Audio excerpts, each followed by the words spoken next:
जब ये अन्याय सर के ऊपर से उतर जाएगा तो आप देख लेना लोग इनके बंगलों में घुस जाएंगे। और ये तो नजदीकी है बंगला जिसकी जरूरत है हमको। तो ये हर आदमी पूछ रहा है कि अच्छा हमारे बच्चे मरवा दिए इन्होंने सिर्फ अपनी राजनीति के लिए, कोई जांच नहीं की उस मामले में। और मैंने यही कहा था कि हमारी गलती से हुआ, तो मुझे कहा कि चुप हो जाओ। मैं समझा इसलिए चुप कर रहे हैं कि जांच कराएंगे। आज तक कोई जांच उसकी नहीं हुई है। 42 बच्चे हमारे सब घरों के जवान बच्चे चले गए और इनको कोई उसका असर नहीं हुआ। तो ये इतना बड़ा मुद्दा है कि ये तो इसी पे जिम्मे हो जाएंगे, इनका पता भी नहीं चलेगा कहाँ चले। इसलिए मैं जो भी बीजेपी से जुड़े हुए लोग हैं उनसे कहना चाहता हूं कि अपनी जान बचानी है तो अभी से दबाव डालो कि इन बच्चियों के सवाल को मान लें, कि इनकी मांग को मान लें। दिनेश फोगाट, साक्ष्य मलिक और उनके सहयोगी और मेंटर बजरंग पूनिया जी,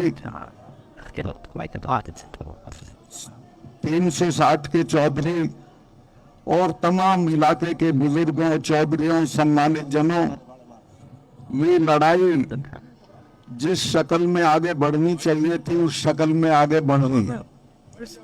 मैं आजकल बहुत घूमता हूँ, महीने में कम से कम 8-10 पब्लिक मीटिंग बाहर करता हूँ। सब जगह मुझे लोग इन बच्चियों के आंदोलन के बारे में पूछते हैं। लोग आपके, सारा देश आपके साथ है। मांग कम मनेगी, अब मनेगी, तब मनेगी, लेकिन आपकी ये कामयाबी हो गई है कि पूरा देश आपने अपने समर्थन में खड़ा कर दिया है। देश का बच्चा बच्चा आपके साथ है। जिस दिन आप डिस्ट्रेस कॉल दे देंगी, जिस दिन आप ये कह देंगी कि हम खतरे में हैं और रामलीला ग्राउंड आ जाओ, तो रामलीला ग्राउंड में जगह नहीं बचेगी, इतने लोग आपके समर्थन में आ जाएंगे। कोई चिंता करने की जरूरत नहीं है, क्योंकि आप इतिहास के सही पक्ष की तरफ हैं। आपकी मांग जायज है, आपके साथ जाति हो रही है, आपकी सुनवाई नहीं हो रही है। मैं जो दिल्ली में बैठे उन्हें बताना चाहता हूं कि हम उस इलाके के लोग हैं जहां एक द्रौपदी के सम्मान के लिए कई हजार लोग कट गए थे और जान दे देते सब। ये तो इतनी बच्चियों का सम्मान है, 7 या 8 का सम्मान है। कितने लोग कट जाएं, मर जाएं, बर्बाद हो जाएं, लेकिन इनका सम्मान हम रेस्टोर करके छोड़ेंगे, इसको वापस लेके छोड़ेंगे। मैं इमरजेंसी में जेल में था तो वहां मैंने महाभारत पढ़ा था। उसमें एक एपिसोड आता है जिसमें कृष्ण भगवान सवेरे सवेरे द्रौपदी के पास पहुंचते हैं और हाथ जोड़ के बैठ जाते हैं। द्रौपदी पूछती है क्या हुआ? कहने लगी नहीं, मुझे तुमसे एक भिक्षा चाहिए, मैं कुछ मांगने आया हूं। द्रौपदी ने कहा क्या मांगने आए हो? तो उसने कहा मुझे अपनी और अर्जुन की, 2 लोगों की हमारी जान बख्श दो, चुके मुझे पता है कि तुम सारे मर्दों के खिलाफ हो चुकी हो और तुम दुनिया के सारे मर्दों को बर्बाद देखना चाहती हो, और तुम ऐसा चाहोगी तो ये हो जाएगा, लेकिन हम 2 पे तुम कृपा कर देना। अगर इन बच्चियों के साथ ज्यादा जाती हुई तो पता नहीं कितनी बर्बादी के बाद ये मांग माननी पड़ेगी इनको, जो आज नहीं माननी है। चौधरी वीरेंद्र सिंह जी ने मेरी पार्टी बीजेपी बता दी। मैं तो जिस दिन गवर्नर बना था उसी दिन पार्टी से ताल्लुक खत्म हो जाता। मेरा कोई ताल्लुक नहीं है और जिंदगी में उस तरफ कभी देखूंगा नहीं। मैं तो इस लड़ाई में कूद पड़ा हूं जिसमें इनको बेदखल करना है, जिसमें इनको हटाना है। अकेले पुलवामा का जो मैंने रहस्योद्घाटन किया है, अगर इसी को लेकर हम गांव गांव चले गए, अब ये फैल गया है। टीवी पे तो इसको नहीं आने दिया था उन्होंने, उसी दिन शाम को ये पाबंदी लगा दी थी कि पुलवामा के मामले पे एक लाइन नहीं जानी चाहिए, लेकिन ये हमारे बच्चे जो वो करते हैं, इससे सोशल मीडिया घर घर चला गया है। हर आदमी पूछ रहा है कि अच्छा हमारे बच्चे मरवा दिए मैंने सिर्फ अपनी राजनीति के लिए, कोई जांच नहीं की उस मामले में। और मैंने यही कहा था कि हमारी गलती से हुआ, तो मुझे कहा कि चुप हो जाओ। मैं समझा इसलिए चुप कर रहे हैं कि जांच कराएंगे। आज तक कोई जांच उसकी नहीं हो रही है। 42 बच्चे हमारे सब घरों के जवान बच्चे चले गए और इनको कोई उसका असर नहीं हुआ। तो ये इतना बड़ा मुद्दा है कि ये तो इसी पे जिम्मे हो जाएंगे, इनका पता भी नहीं चलेगा कहाँ चलेंगे। और ये बच्चियों के साथ जो अन्याय कर रहे हैं, ये सर पे चढ़ के बोलेगा। ये जब गांवों में जाएंगे सब जगह लोग इनसे पूछेंगे कि इन बच्चियों का क्या कर रहे हो, इन पे कोई जवाब नहीं होगा। इसलिए मैं जो भी बीजेपी से जुड़े हुए लोग हैं उनसे कहना चाहता हूं कि अपनी जान बचानी है तो अभी से दबाव डालो कि इन बच्चियों के सवाल को मान लें, इनकी मांग को मान लें, इनका अपमान ना करें। मैंने देखा रात में जब ये बारिश में वो अपने लिए तख्ते मंगवा रहे थे, तब इनके साथ ब्रिज का जो व्यवहार था वो बहुत शर्मनाक था। लेकिन यहाँ तो सब प्रशासन में समझ शर्म खत्म हो चुकी है, सरकारों में तो हो चुकी है, लेकिन जनता ने अभी बची हुई है। अगर ये लड़ाई जल्दी से खत्म नहीं की और इनकी बातें नहीं मानी गई तो ये बहुत देर तक जाएगी। और जैसे किसानों के मामले में माफी मांग के कानून वापस करने पड़े, इसी तरह से माफी मांग के इन बच्चियों की मांग माननी पड़ेगी। अभी तो मैं तो कोई राजनीतिक बात करना नहीं चाहता हूं। मैं जब प्रधानमंत्री जी से मिलने गया किसानों के मामले पे, और मैंने उन्हें कहा साहब ये 6 महीने से पड़े हैं, इनसे अब तक बात नहीं हुई है, कुछ बातचीत हो जाए, इनको कुछ ले दे के निपटा दीजिए। तो बोले चले जाएंगे सतपाल, क्यों फिक्र करते हो। मुझे गुस्सा आया, मैंने कहा साहब इनको जानते नहीं हो आप, जिससे लड़ रहे हो उसके बारे में जान लो कि लड़ किससे रहे हो, ये भी जान लो ये किन की बेटियां हैं। मैंने कहा कि ये जो सिख लोग हैं ये 300 साल नहीं भूलते हैं। इनके गुरु ने अपने 4 साहिबजादे कटवा दिए थे लेकिन समझौता नहीं किया था, ये ऐसे ही नहीं जाएंगे। और हमारे वाले तो अकबर की कब्र खोद लाए थे, ये तो तीसरे महीने लाल किले पे चढ़े रहते थे। इन लोगों से लड़ा नहीं जाता, इन लोगों से बातचीत करके मसला हल किया जाता है। चाची बेटा, तो इन बच्चियों का भी डीएनए जान लेना चाहिए सरकार को कि किन को सता रहे हो, किन को दुखी कर रहे हो। इनके साथ वो लोग हैं जो कितनी दूर तक चले जाएंगे और आपको बर्बाद कर देंगे। मैं यही प्रार्थना करूंगा कि इनको सद्बुद्धि आए और ये जल्दी से जल्दी इनकी मांग मान लें। अभी मैं जब ये मेडल जीत के आती हैं, एक तो मैं आपको बताऊं, जब ये पोडियम पे खड़ी होती हैं और तिरंगा लहराया जाता है, राष्ट्रगान गाया जाता है, तो हर आदमी के बदन में एक झरझरी हो जाती है। लेकिन अच्छा, उस वक्त इनकी जात नहीं पूछते हो कि 10 मेडल लाई है तो इसमें कितनी किस जाति की है। अब इनकी जात पूछ रहे हो, शर्म आनी चाहिए तुमको। इनकी कोई जाति नहीं है, इनकी एक ही जाति है कि राष्ट्र देश के लिए है और देश के लिए उन्होंने मेहनत करके नाम और सम्मान कमाया है। तो कुछ एहसान मानो और इसकी भरपाई करो इनकी बात मान के। मैं बहुत लंबा भाषण करने की स्थिति में नहीं है, मेरी तबीयत भी नहीं ठीक है, पैरों में चोट है, इसके बावजूद मैं व्हील चेयर लेके 2 बार आ चुका हूँ, आता रहूंगा, तो ऐसी बात नहीं है। पर मैं बच्चियों को ये आश्वस्त कर देना चाहता हूँ कि कुछ मत करो, आप बैठे रहना, खाना खाते रहना, ये पूरा देश आपके साथ खड़ा है। जब ये अन्याय सर के ऊपर से उतर जाएगा तो आप देख लेना लोग इनके बंगलों में घुस जाएंगे।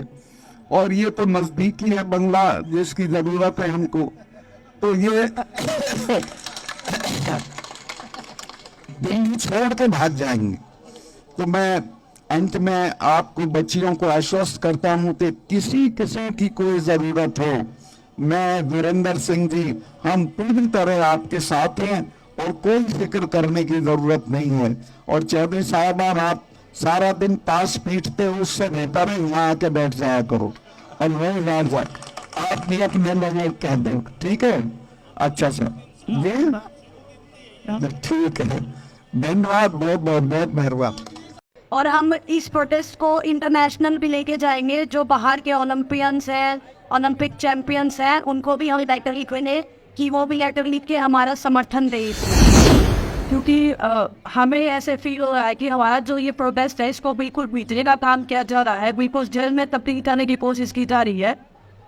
तो हम इसको जितना हम ऊपर जाके हर जन तक पहुँचाया जाता है, क्योंकि देश की बेटियों की लड़ाई है। ये सिर्फ कुश्ती की और कुश्ती की महिला खिलाड़ियों की बात नहीं है। कुछ अननोन पर्सन आते हैं और हम हमारा वीडियो रिकॉर्डिंग या फोटो क्लिक करते हैं, और जब मना करते हैं तो उसके बाद चोरी छिपे वो काम करते हैं।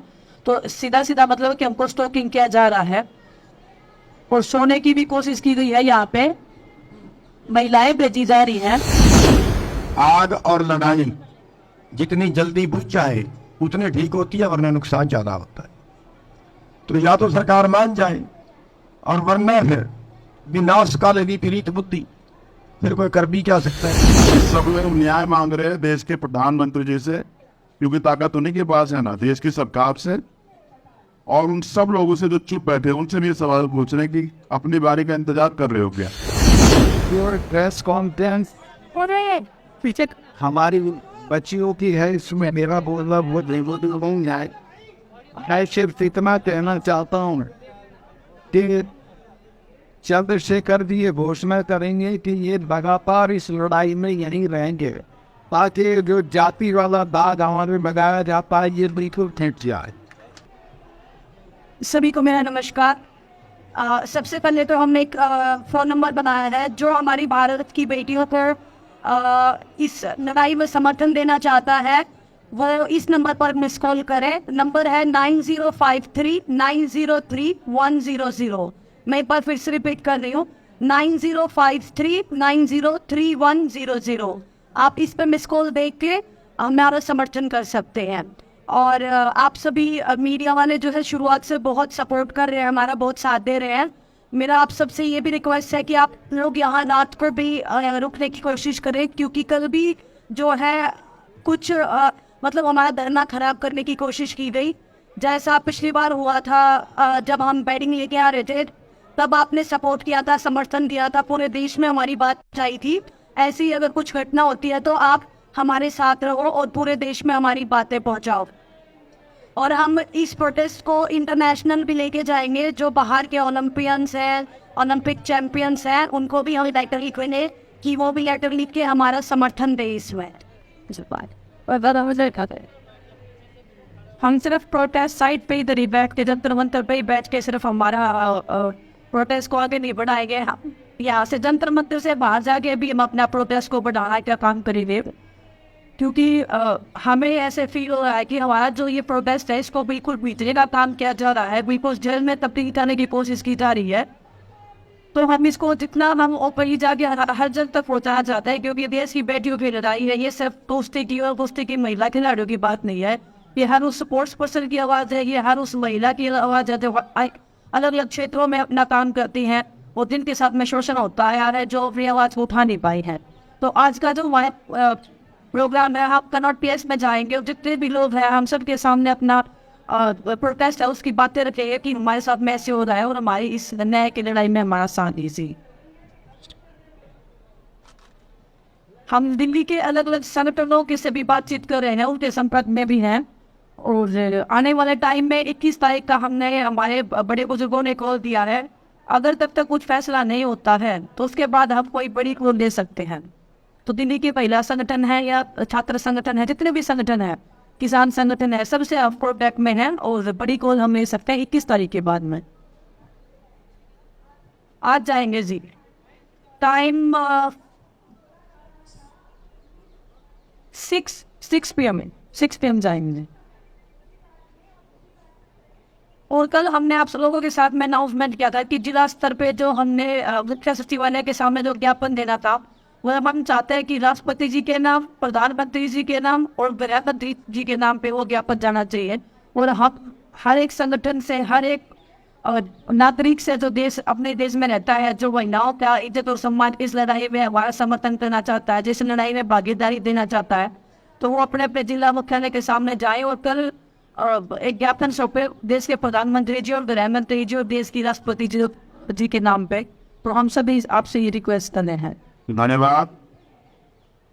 यहाँ उपस्थित हमारे इस लड़ाई के सहयोगी साथी और हमारी महिला बहन जो रेसलर हैं, माई जो रेसलर है, उनकी इस लड़ाई में, क्योंकि आज लंबा समय हो गया कोई पॉजिटिव रिजल्ट नहीं आए। मैंने 4 तारीख में आपसे वादा किया था कि मैं यहाँ परमानेंट के लिए बैठने,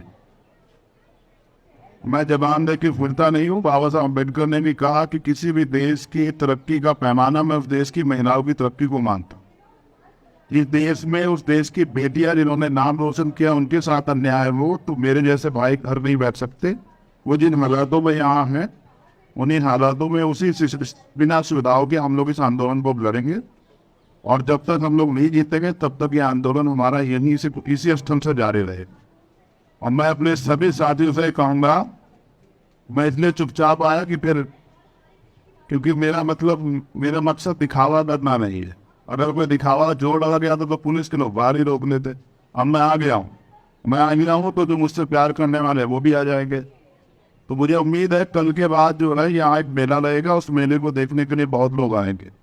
और फिर मेरा ये भी मानना है कि हमें अपनी बहनों के हौसले को बढ़ाना है। कल रात की भी घटना पता लगी, उससे पहले भी। अब तो जरूरत है ना, भारत का हमेशा का इतिहास रहा है कि हमेशा यहाँ नारी की रक्षा हुई। और मेरी माँ ने तो मुझे सिखाया कि अगर किसी बेटी का अपमान और तुम वहाँ मौजूद हो और तुम उसको नहीं रोक पाओ तो कोई फायदा नहीं तुम्हारे जीवन का। मैं अपनी बहनों को दिया वचन निभाऊंगा और मेरा वादा है कि वो जो चाहती थी गांव तक प्रोटेस्ट जाए, कल के बाद आप देखना गांव तक प्रोटेस्ट जाएगा। आपको गांव से खबर मिलेगी, कस्बों से, तहसील से खबर मिलेगी कि सब लोग न्याय मांग रहे हैं देश के प्रधानमंत्री जी से, क्योंकि ताकत उन्हीं के पास है ना, देश की सरकार से। और उन सब लोगों से जो चुप बैठे उनसे भी सवाल पूछ रहे हैं कि अपनी बारी का इंतजार कर रहे हो क्या। तो इसलिए बहुत बहुत धन्यवाद। आज से हम लोग इसी प्रोटेस्ट स्थल पे अपनी बहनों भाइयों के बीच रहेंगे और पढ़ाई को मजबूती से। धन्यवाद।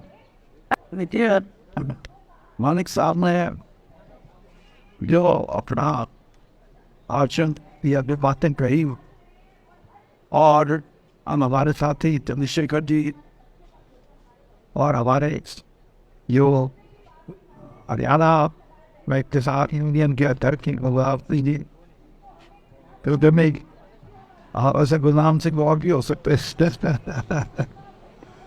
सब एक ही बात के पक्षधर हैं कि ये जो हमारी बेटियां यहाँ बैठी हैं, इन्होंने जो अपना पक्ष रखा है उसका समाधान जल्दी निकले। और इस आंदोलन में जो मुद्दे इन्होंने उठाए हैं उन मुद्दों पे इनको पूरे तौर पे संतुष्टि हो।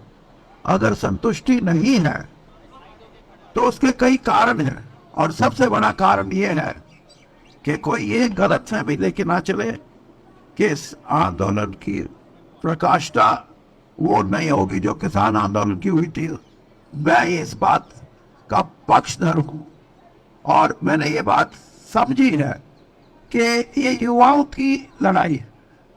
युवा पीढ़ी और खास तौर पे जो हमारी युवा बहनें हैं, जिन्होंने इस देश के लिए कहीं ना कहीं किसी ना किसी स्तर पे इस देश का नाम दुनिया में रोशन किया है, अगर उनको ही कठिनाई है, उनके ही अधिकारों का हनन होता है, उनको ही ये लगता है कि हमारी जिंदगी उस तरह से हम नहीं जी सकते जिस तरह एक स्वस्थ समाज के अंदर कोई जिए, तो इससे बड़ा दोष क्या हो सकता है। तो या तो समस्या का समाधान जल्दी हो और इनकी संतुष्टि के अनुसार हो, वरना ये आंदोलन इतना बड़ा आंदोलन होगा कि इसमें देश का सभी वर्ग, खास तौर पे युवा पीढ़ी और उसमें भी महिलाओं का योगदान वो बहुत बड़े स्तर पे होगा। और मैं ये समझता हूँ, इन्होंने जैसे कहा कि हम अब यहाँ बैठ के नहीं बल्कि हम शहर शहर गांव गांव जाएंगे और लोगों को प्रेरित करेंगे कि ये आजादी की लड़ाई एक पॉलिटिकल आजादी की लड़ाई, एक आर्थिक आजादी की लड़ाई और ये महिलाओं की आजादी की लड़ाई है जिसके लिए ये लड़ रही है। और सारा समाज जुट के इनके साथ होगा। और जहां तक मेरी बात है, मैंने भी अपने स्तर पे संगठन के उच्च अधिकारी जो हमारे हैं उनसे कुछ बातें की हैं और मैं ये समझता हूं कि मैंने उनको भी कहा है कि समय बहुत बड़ा बलवान है। समस्या का जितना जल्दी आप हल करेंगे उतना ही लोगों में एक संतुष्टि आएगी, वरना लंबा संघर्ष के बाद भी अगर सही भी बात सिरे चढ़ जाए तो लोगों में संतुष्टि नहीं आती। और यही एक स्वस्थ प्रजातंत्र की बात है कि आज हमारे देश के अंदर जो प्रजातांत्रिक ढांचा है उसको मजबूत करने के लिए भी मैं ये कहूंगा कि इन बहनों का प्रयास है कि इन्होंने बड़े, मैं कह सकता हूं कि अनुशासन में रखे। जबकि जातियां जितनी हो रही है इतनी तो क्रिमिनल्स के साथ नहीं होती और ये तो अपने हक की लड़ाई लड़ रही है।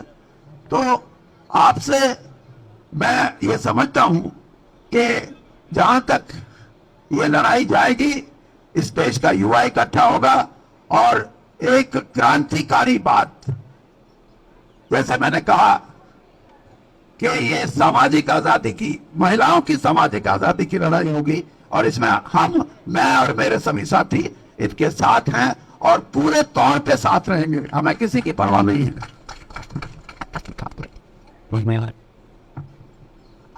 सभी मेरी हमारे साथियों को नमस्कार। इसमें हम अपने संगठन की तरफ से, सारे किसान संगठन की तरफ से सरकार को ये कहना चाहते हैं कि इतनी बड़ी बात नहीं है जो सरकार पूरा ना कर सके। न्याय मांग रहे हैं, इंसाफ मांग रहे हैं और वैसे भी आग और लड़ाई जितनी जल्दी बुझ जाए उतनी ठीक होती है, वरना नुकसान ज्यादा होता है। तो या तो सरकार मान जाए और वरना फिर विनाश काल विपरीत बुद्धि, फिर कोई कर भी क्या सकता है। और हमने पहले भी अनाउंस कर दिया था, यहाँ जो हमारी बेटियां नेतृत्व कर रही हैं, नेतृत्व उन्हीं का रहेगा, हम सहयोगी रहेंगे और जो भी आदेश यहाँ से आंदोलन का होगा हमारा पूरा संगठन, केवल हरियाणा में नहीं, जिन जिन प्रदेशों में भी हमारा संगठन है इनकी हर काम को फॉलो करेगा और इस आंदोलन में जितना भी जरूरत होगी उससे 2 कदम आगे बढ़ के सहयोग करेंगे। और दूसरा, इनके समर्थन में न्याय मांगने के लिए 25 तारीख को हम खटकर तौर पे एक बड़ी पंचायत कर रहे हैं और हमारा अपनी बेटियों से अनुरोध है कि इनमें से चाहे एक ही हाजिरी लगवाए लेकिन हाजिरी जरूर इनकी तरफ से वहां पे हो, क्योंकि यहाँ का भी संभालना है, वहाँ का भी संभालना है। और गवर्नर साहब को इसमें आएंगे, उनको भी सम्मानित करेंगे, वो भी देश की आवाज उठा रहे हैं, भरत उन्होंने भी इसको उठाया है।